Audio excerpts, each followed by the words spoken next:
It's Friday, October 26, 2007, and you're watching The Ointment. I'm Steve Tatham, and you know what today is? Our 399th show. 399 shows, and boy, are my flapping gums tired. Today is also the 60th birthday of Senator Hillary Diane Rodham Clinton. 60 years old. Pretty foxy for 60, huh? I'd say she looks just as smoking as she did when she was in college.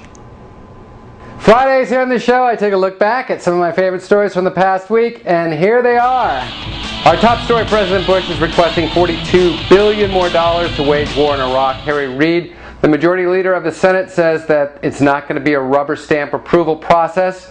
See, they have a plan in place. What they're going to do is they're going to whine for a few weeks, and then they're going to give them the money.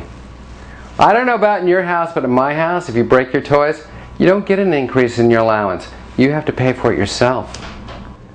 Speaking of security, there's a new report out that indicates that every man, woman, and child in this great nation of ours has spent $8,000 fighting the war in Iraq.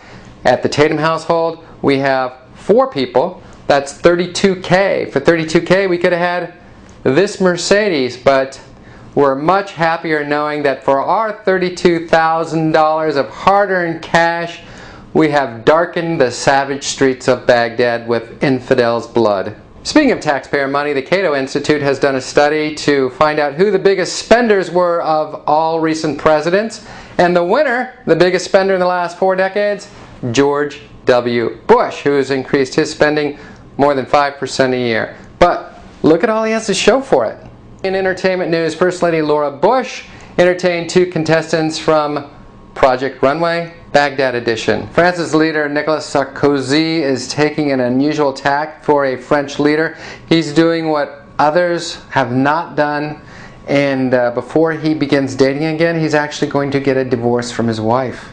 In business news, Halliburton has posted a 19% profit for this past quarter, and they've achieved this in 3 ways. 1, tax breaks passed by Congress, new international contracts, and finally having as a subsidiary the United States government. A note about the 2008 election. I think Hillary Clinton is getting a little overconfident. I'll tell you why I think that, because she gave an interview in a magazine this week in which she talks about her marriage and how romantic Bill is, leaving herself wide open. I'll tell you, the sure sign that she's got this thing sewn up in her own mind when she shows up in a Gap commercial.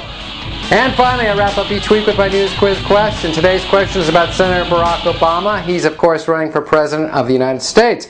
Yesterday, he said that Al Gore would play a very senior role in his administration.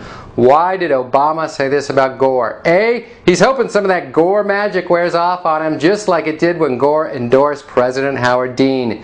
B, because Hillary Clinton got first pick. Or C, blame it on global warming. That's The Ointment for another week. Thanks for tuning in. I'm Steve Tatham, and that's news. Have a great weekend, everybody. We'll see you on Monday for show number 400.